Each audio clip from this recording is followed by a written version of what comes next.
এই বলে দিলেন ট্যাক্স চাপিয়ে দিলেন, দিস ইজ নট পসিবল। এবং লোকজনের কথাবার্তা শুনতে হয়। তো ও বলে আমি ছুটি মানে আমি একটু যাবো আসলে আমি ছুটি পাবো না। আমি এত দূর যাবো, আমাকে ছুটি টুটি দেবে না।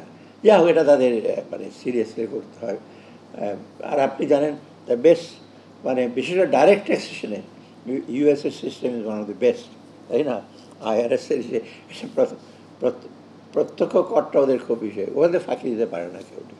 পরোক্ষটা অনেক ঝামেলা আছে এই ব্যাপারে, তবে ওদের বেশ কড়াকড়ি আর কি।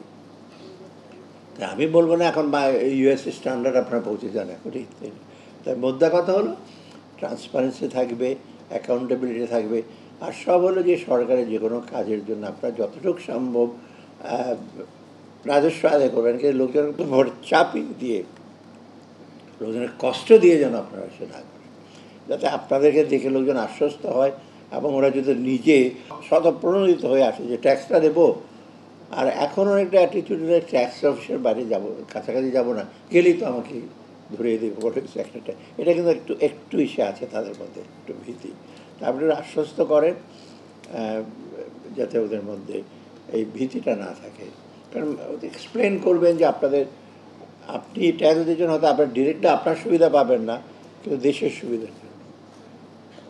মানে যারা ধনী তারা তো ট্যাক্স দিতে যাবে না, আমার কী লাভ হবে ট্যাক্স দেয়? আমার ওখানে তো আর লাইট দেবেন না, আমার হয়তো ড্রেন পরিষ্কার করবেন না, দেবেন তারা গরিব জায়গায়, এরকম একটা ভাব থাকতে পারে তাদের। কিন্তু কথা হলো যে সবাইকে কিন্তু রেভিনিউ রাজস্ব আদায় এসে করতে হবে। আমরা চাচ্ছি দেশকে একটু স্বয়ংসম্পূর্ণ করতে, কিন্তু 100% স্বয়ংসম্পূর্ণ হওয়ার মতো না, বাইরে থেকে আমাদের রিসোর্স আনতে হবে। কিন্তু এই যে এখন ইমিডিয়েটলি আমাদের চ্যালেঞ্জটা কিন্তু এই সংস্কারের মধ্যে একটা হলো রেভিনিউ রিফর্মটা আর ব্যাংকিং, এই দুইটা রিফর্ম সবচেয়ে বেশি। আর বাকিগুলো পলিটিক্যাল ফ্রন্টে আছে, সেগুলো অন্য দিক। কিন্তু এই দুইটা কিন্তু অর্থনৈতিক, এবং অর্থনৈতিক সমস্যা কিন্তু এখন সবচেয়ে বড়। একটা তো ল অ্যান্ড অর্ডার প্রবলেম আমরা ফেস করছি, কিন্তু সবচেয়ে বড় কিন্তু অর্থনৈতিক। এবং কালকে যে ইউএস টিম হবে 6 জন প্রায়, খুব হাই লেভেলে, ওরা প্রথমেই হলো যে অর্থনৈতিক ইস্যু। সেই জন্য এই কালকে এগুলো নিয়ে ডিটেল আলাপ হবে, পরশু দিনও কিছুটা আলাপ হবে।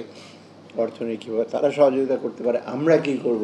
অ্যাটলিস্ট আমি কালকে হয়তো কিছু বলতে পারি যে যখন ওই টিম থাকবে, ওদের অ্যাটলিস্ট ট্যাক্স রিফর্মটা হচ্ছে, আমরা শুরু করেছি। কথায় কথা হয়তো বলা যাবে যেহেতু আমরা ট্যাক্স অফিসারদের উজ্জীবিত করেছি, তারা ট্যাক্স উঠাবে, তখন কিছুটা আশ্বস্ত হবে। তাহলে কী কী করবো টাস্ক দিয়ে দিলাম, তা তো না বলবো যে দে আর উইলিং, সিরিয়াস, এবং সব ফ্রন্টে আমরা রাজস্ব সংস্কার এবং ওদিকে তো ব্যাংকিং আর্থিক সংস্কার আছে, অন্যান্যগুলো আছে, আমরা করব।